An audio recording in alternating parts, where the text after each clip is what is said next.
Dengan pertolongan-Mu, ya Roh Kudus, kami saat ini akan diperlengkapi dan diberkati oleh firman-Mu. Sekarang berfirmanlah, jamah kami semua di dalam nama Tuhan kami, Yesus Kristus. Amin. Shalom saudara-saudara.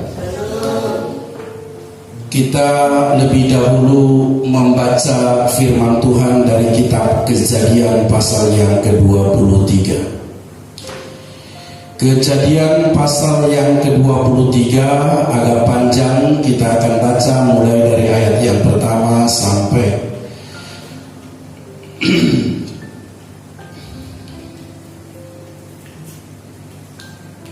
kita akan selesaikan sampai dengan ayat yang ke-20. Karena panjang maka saya akan membacakan dengan agak cepat. Sarah mati dan dikuburkan. Sarah hidup 120 tahun lamanya, itulah umur Sarah. Kemudian matilah Sarah di Kiryat Arba, yaitu Hebron di tanah Kanaan. Lalu Abraham datang meratapi dan menangisinya. Sesudah itu Abraham bangkit dan meninggalkan istrinya yang mati itu, lalu berkata kepada Bani Het, "Aku ini orang asing dan pendatang di antara kamu.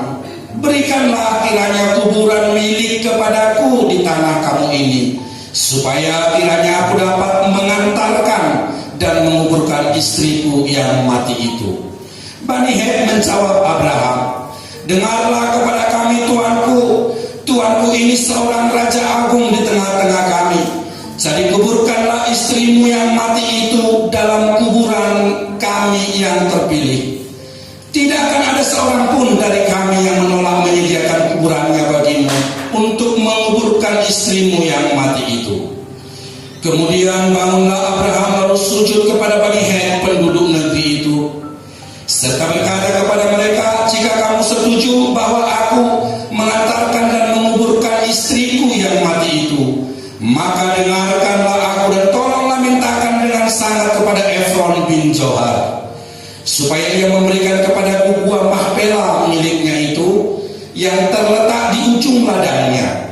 Baiklah itu diberikannya kepadaku dengan harga penuh untuk menjadi kuburan milikku di tengah-tengah kamu." Pada waktu itu Efron hadir di tengah-tengah Bani Het. Maka jawab Efron orang Het itu kepada Abraham, dengan didengar oleh Bani Het, oleh semua orang yang datang di pintu gerbang kota, "Tidak tuanku, dengarkanlah aku. Ladang itu kuberikan kepadamu, dan gua yang di sana pun kuberikan kepadamu. Di depan mata orang-orang sebangsaku kuberikan itu kepadamu. Kuburkanlah istrimu yang mati itu." Lalu sujudlah Abraham di depan penduduk negeri itu, serta berkata kepada Efron dengan didengar oleh mereka, "Sesungguhnya jika engkau suka, dengarkanlah aku membayar harga ladang itu. Terimalah itu daripadaku, supaya aku dapat menguburkan istriku yang mati itu di sana." Jawab Efron kepada Abraham, "Tuanku, dengarkanlah aku. Sebidang tanah dengan harga 400 shikal perak, apa artinya itu bagi kita? Kuburkan saja istrimu yang mati itu." Lalu Abraham menerima usul Efron, maka ditimbangnya perak untuk Efron sebanyak yang dimintanya. Dengan didengar oleh Bani Het itu 400 shikal perak, seperti yang berlaku di antara para saudagar. Demikianlah ladang Efron yang letaknya di Mahpela di sebelah timur Mamre, ladang dan gua yang di sana, serta segala pohon di ladang itu, bahkan seluruh tanah itu sampai ke tepi-tepinya, diserahkan kepada Abraham menjadi tanah belian di depan mata Bani Het itu, di depan semua orang yang datang di pintu gerbang kota. Sesudah itu Abraham menguburkan Sarah istrinya di dalam gua ladang Mahpela itu di sebelah timur Mamre, yaitu Hebron di tanah Kanaan. Demikianlah dari pihak Bani Het, ladang dan gua yang ada di sana diserahkan kepada Abraham menjadi kuburan miliknya. Sampai di situ saudara. Kemarin ketika saya merenungkan firman Tuhan, sore-sore hari itu sampailah kepada bacaan ini.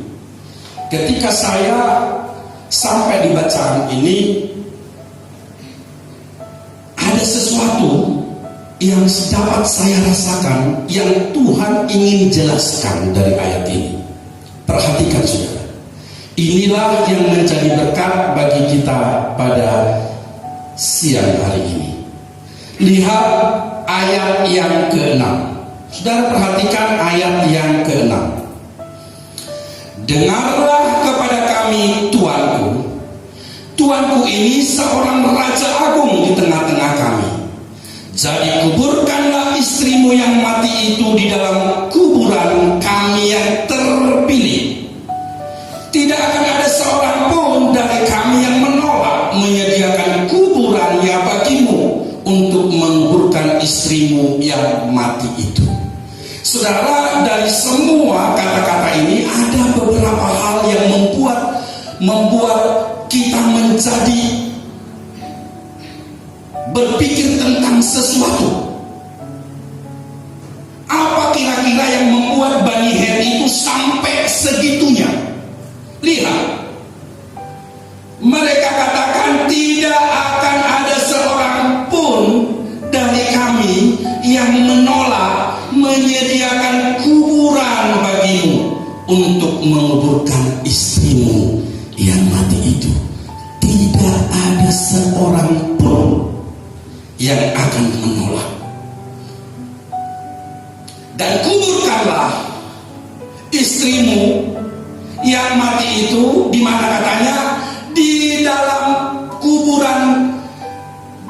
kuburan kami yang terpilih. Saudara tahu apa terpilih? Terpilih itu biasanya untuk para raja. Itulah tempat yang terpilih untuk para raja. Dan yang terbaik katanya, tidak akan ada seorang pun yang akan menolak. Saudara, sampai di sini lalu saya mulai berdoa, Tuhan, tolong, saya yakin ada sesuatu yang Tuhan mau katakan di sini. Perhatikan, saya selidiki kata demi kata. Maka dalam ayat ini ada satu kata yang mengatakan, dengarlah kepada kami Tuanku. Tuanku ini seorang raja agung di tengah-tengah kami. Raja agung di tengah-tengah kami. Raja agung itu kalau dalam King James Version dikatakan mighty prince. Mighty prince. Engkau adalah mighty prince di tengah-tengah kami. Apa itu? Pangeran yang perkasa dari Tuhan. Orang Het itu mengatakan, Tuanku, engkau adalah pangeran yang perkasa dari Tuhan di tengah-tengah kami. Maka apa yang akan dilakukan kepada seorang pangeran yang perkasa ini? Tentu dia akan diberikan tempat yang terbaik. Tentu tidak akan ada yang menolak. Saudara, Abraham ada di sana, di tengah-tengah bangsa Het sebagai pendatang. Tetapi ternyata pengaruhnya luar biasa. Kalau dikatakan menjadi seorang raja atau pangeran yang perkasa, yang dari Tuhan, itu tidak terjadi begitu saja. Saya pernah bertanya kepada mama saya dulu, kenapa namanya Opung? Opung saya Raja Naburju. Ya karena dia baik. Masa dia jahat lalu dibilang Raja Naburju? Dan semua orang tahu Raja Naburju itu artinya raja yang baik. Karena dia baik.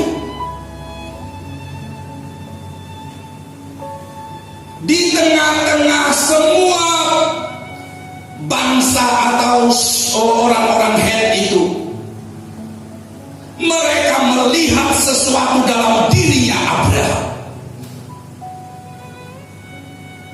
sehingga dia layak disebut sebagai pangeran yang perkasa dari Allah.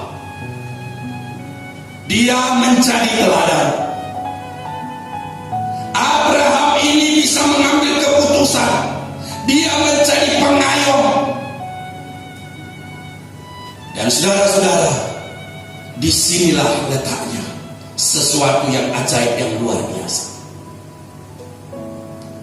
Rencana Tuhan dalam kehidupan kita, ketika kita sudah mulai berbicara tentang Abraham, rencana Tuhan dalam kehidupan kita adalah rencana yang ajaib, supaya kita menjadi berkat di sekeliling kita,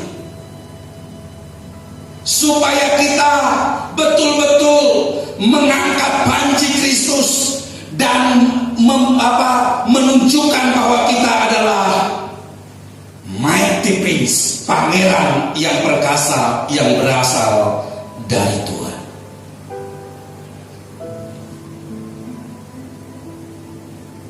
Apa yang akan membuat itu bisa terjadi? Itu terjadi tidak lain karena hubungan kita dengan Tuhan Raja Surgawi, dengan Tuhan Yesus, Raja di atas segala raja. Itu yang membuat sesuatu dalam kehidupan kita, sehingga Tuhan memastikan kalau kita dekat kepada Tuhan, ada satu kepastian. Ada satu kepastian dalam kehidupan kita, yaitu apa? Kamu akan memegang kunci kerajaan dimanapun engkau berada. Itu ternyata ketika mereka kemana saja pun terjadi seperti itu. Lalu saudara-saudara, kita melihat dari bacaan kita tadi itu ada banyak hal yang luar biasa. Di antaranya ketika dikatakan di sana di dalam ayat 1, Sarah hidup 127 tahun lamanya, itulah umur Sarah. Kemudian matilah Sarah di Kiryat Arba, yaitu Hebron. Saya mulai mencari apa gerangan arti daripada Hebron atau Kiryat Arba ini. Saudara dengar baik-baik. Hebron atau Kiryat Arba itu mempunyai arti kota 4. Dari mana itu dibuat kota 4 namanya? Karena di sana tinggal 4 raksasa yang namanya Ahiman, Sesai, Talmai, dan ayahnya. Dan di situ juga ada gunung 4 di sana. Nah, dan kalau kita pelajari lebih lanjut, paling tidak ada 22 fakta yang sebenarnya orang Kristen harus tahu tentang Hebron ini. Tapi siang hari ini kita akan melihat 4 fakta saja dan menjadi berkat bagi kita. Yang pertama,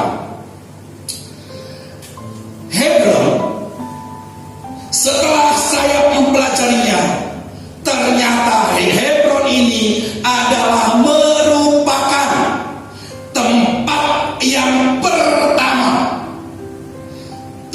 yang pertama di mana Abraham membangun altar atau membangun mesbah. Disinilah dia yang pertama, di Hebron. Anda bisa melihat dalam firman Tuhan, dan kita sudah mendengar di mana saja mesbah itu dibangun, altar itu dibangun, maka tempat itu bisa disebut sebagai tempat suci. Nah, dan juga di Hebron ini terjadi sesuatu yang besar yang sangat menentukan. Apa itu? Di Hebron inilah yang pertama Tuhan mengikat perjanjian dan bangsa itu mulai disunat. Ada perjanjian antara Allah dengan Abraham untuk seluruh dunia. Jadi artinya apa, saudara? Tempat di mana mezbah itu didirikan, di mana saja, maka tempat itu menjadi pusat perhatian Tuhan. Maka tempat itu menjadi sesuatu yang ajaib, di mana Tuhan ingin melakukan sesuatu di sana. Kalau rumah kita adalah tempat didirikannya mezbah itu, percaya saudara, di situ mata Tuhan tertuju. Tempat itu pun disebut sebagai tempat suci, dan di tempat itu Tuhan ingin melakukan sesuatu. Dan selalu ada satu yang Tuhan lakukan. Di mana saja engkau mendirikan mezbah ini, di situ Tuhan selalu membawa kepada apa yang menjadi isi hatinya, yaitu perjanjian kekal. Entah apa nanti janji yang diberikan Tuhan kepada kita, dan itu kekal. Saudara, di rumahmu, dimanapun engkau ada, dimanapun tempatmu, dimanapun engkau ada, kalau engkau ingin tempat itu menjadi tempat suci, hanya satu caranya, yaitu dirikan mezbah di sana. Mezbah yang bagaimana ini? Mezbah yang bagaimana? Mezbah yang diinginkan oleh Tuhan. Mezbah itu, di situ terjadi pengorbanan, di situ terjadi pujian, dan di situ terjadi hadirat pertemuan antara hadirat Allah, antara Allah dengan kita. Anda ingin melihat tempat-tempat akan menjadi tempat yang suci? Inilah yang sebentar ke depan ini nanti yang akan kita doakan. Kita akan merebut tempat-tempat, dan kita rindu di tempat-tempat itu. Akan ditanam benih, akan ada penyembahan, dan di sana kita rindu menghadap Tuhan, merindukan Tuhan. Proses inilah yang disebut dengan mezbah. Saudara, bagian yang kedua,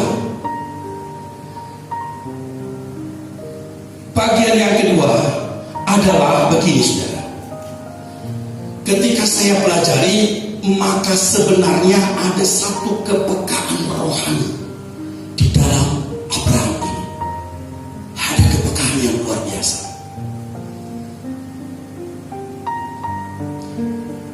Ada ketajaman rohani, ada ketajaman yang ada di dalam diri Abraham. Dan ketajaman ini itu hanya bisa terjadi ketika kita mengadakan hubungan yang terus menerus dengan Tuhan dan firman. Ketajaman rohani itu terjadi ketika kita terus berjalan, terus hidup dalam firman Tuhan, dan firman Tuhan itu sering-sering menjadi rema dalam kehidupan kita. Alur pikiran kita, cara berpikir kita itu diselaraskan dengan firman Tuhan, sehingga kita akan memiliki ketajaman rohani. Lihat saudara, ketajaman apa yang saya maksudkan? Abraham melihat situasi di Hebron, atau tempat di sekeliling bangsa Het itu, dan di Hebron atau di tempat orang Het itu, atau zaman di kemudian namanya Kiryat Arba, di situ matanya tertuju kepada satu tempat, yaitu tempat yang dimiliki oleh siapa tadi? Efron, di Gua Makpelah. Nah, setelah saya pelajari, saudara, apa ini gua ini? Ternyata, tahukah Anda, di gua Mahpela inilah Adam dan Hawa dikubur. Artinya, orang yang tajam memiliki ketajaman rohani, dia akan dapat merasakan sekelilingnya. Orang yang memiliki ketajaman rohani, dia akan mengambil keputusan-keputusan yang sangat akurat. Di antara semua tempat, kenapa dia langsung menunjuk kepada gua ini? Luar biasa. Oleh karena itu, tempat ini menjadi tempat yang suci, tempat yang diperingati suci menurut bangsa Yahudi sampai sekarang, diperingati dan dibuat menjadi wisata karena di sana Adam dan Hawa. Di situ juga ada Abraham dan Sarah. Nanti di kemudian hari di situ juga Ishak dan Ribka, dan di situ juga Yakub dan Lea. Sedangkan kalau Anda membaca, Rahel ada di jalan menuju ke Yerusalem. Nanti setelah suatu waktu nanti kita akan mempelajari kerinduan untuk pulang. Nah, jadi apa yang dikatakan oleh firman Tuhan ini, saudara, ketajaman rohani yang dimiliki oleh Abraham itu akan mampu mengubah situasi, mendapatkan apa yang disebut dengan warisan. Itulah yang saya sering-sering lihat dari perjalanan hamba-hamba Tuhan. Banyak contoh, saudara, misalnya seperti Nomensen di Tanah Batak, dan juga beberapa penginjil-penginjil yang datang dari barat pada waktu itu di seluruh Indonesia, termasuk di Jawa, di Kalimantan, di Ambon, di Papua. Saudara, mereka itu menjadi orang yang terpilih dengan kejelian rohani yang datangnya dari Tuhan. Tuhan memperkenankan kita untuk dapat menentukan keputusan di suatu tempat, mengambil keputusan atau membuat sesuatu keputusan yang berkenan di hati Tuhan, dan itu memang menjadi keputusan yang akurat sebagai warisan kita.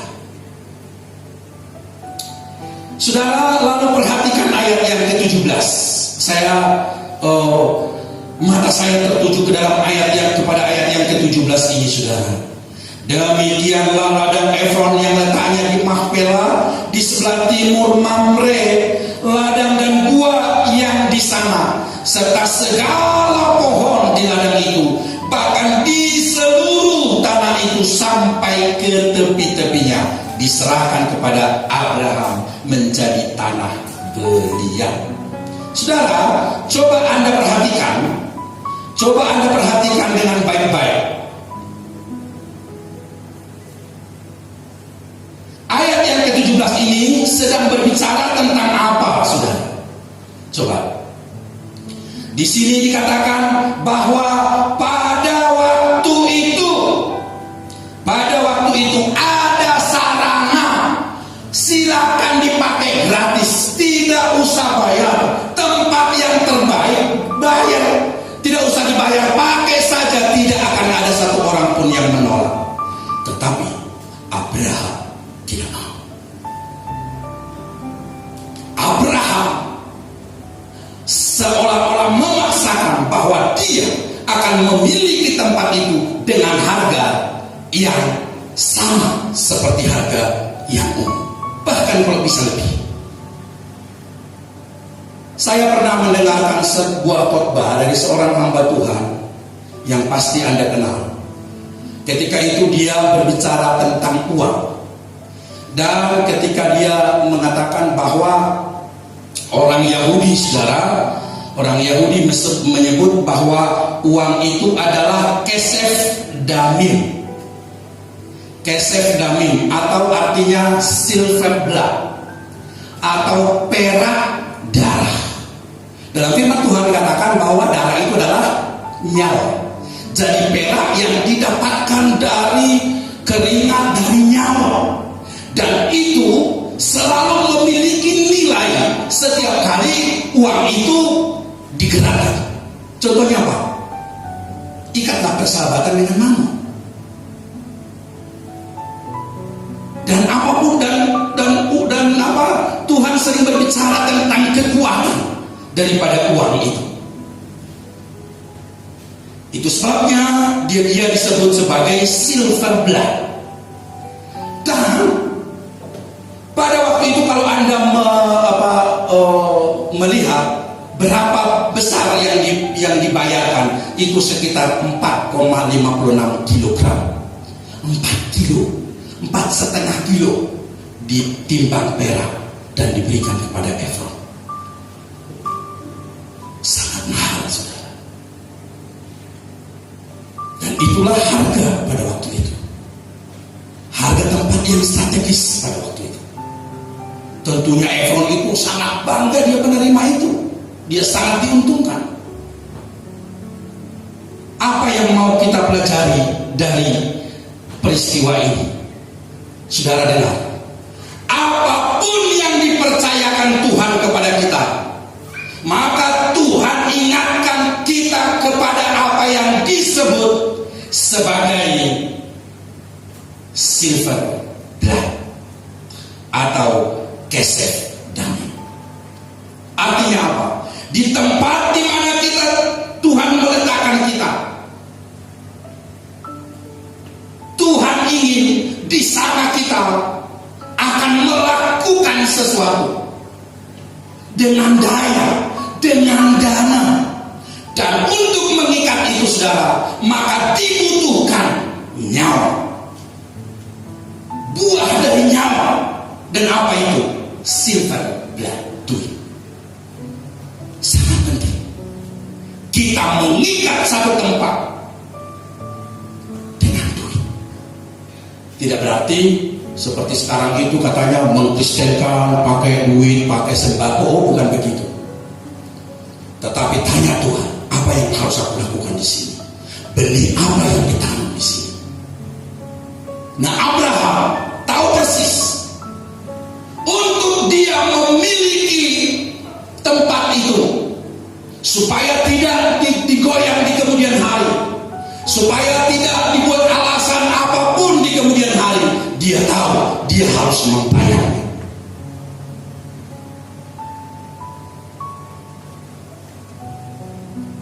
Hal ini sebenarnya berlaku di alam roh dalam kehidupan kita. Kalau kita mau mengikat sesuatu, kalau kita mengikat suatu tempat, dibutuhkan apa yang berharga dari hidup kita untuk menjadi satu ikatan di sana. Dan pada waktu itu terjadi, akan terjadi hal yang ajaib, yang luar biasa.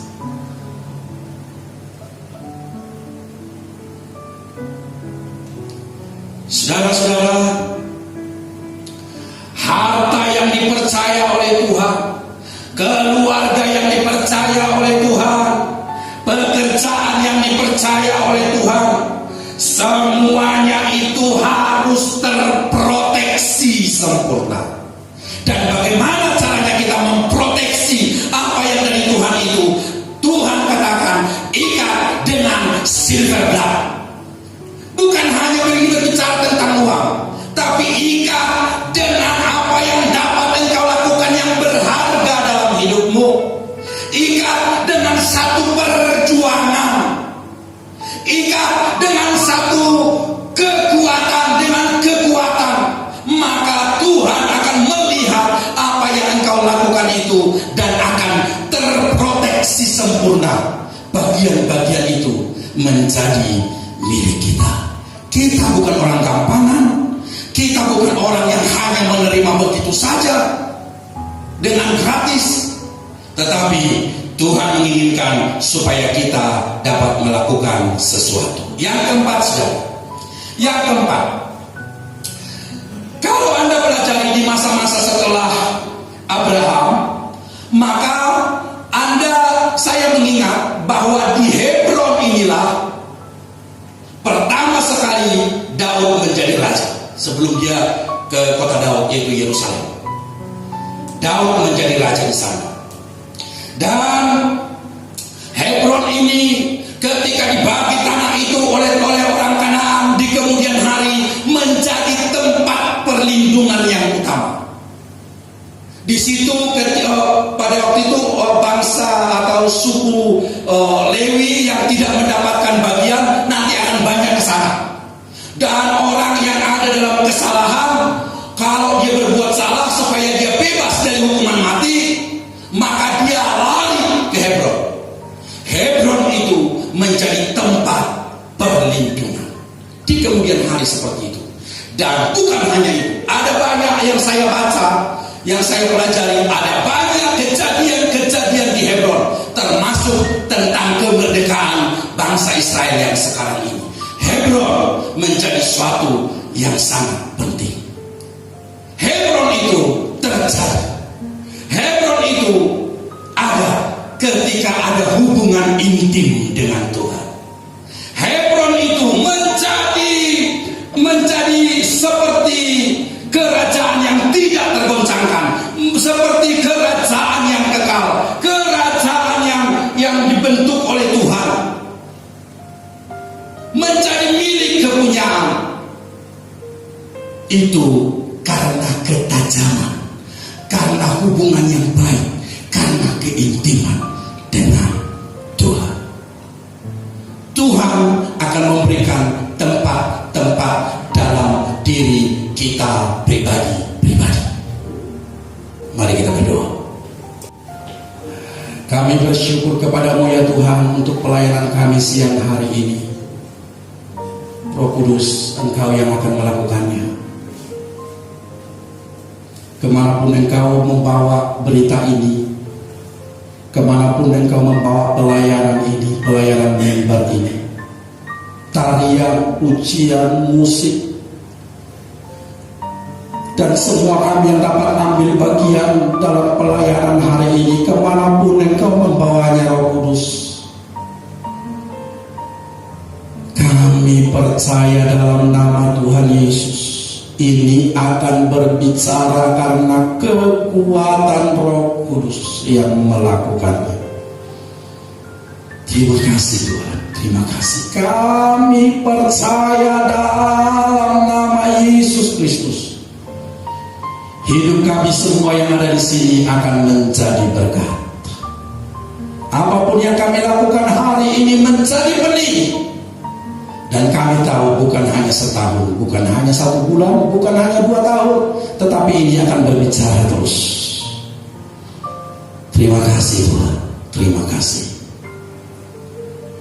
Terima kasih Roh Kudus, terima kasih. Hormat kemuliaan bagimu, berkat-Mu untuk semua anak-anak-Mu yang ada di sini, berkat-Mu untuk semua jemaat-Mu yang ada di rumah, di kos, dimanapun mereka berada, mungkin di jalan-jalan hari-hari saat ini. Tuhan memberkati mereka. Terima kasih Tuhan, terima kasih. Hormat kemuliaan bagimu, kami naikkan syukur kepadamu. Haleluya, haleluya.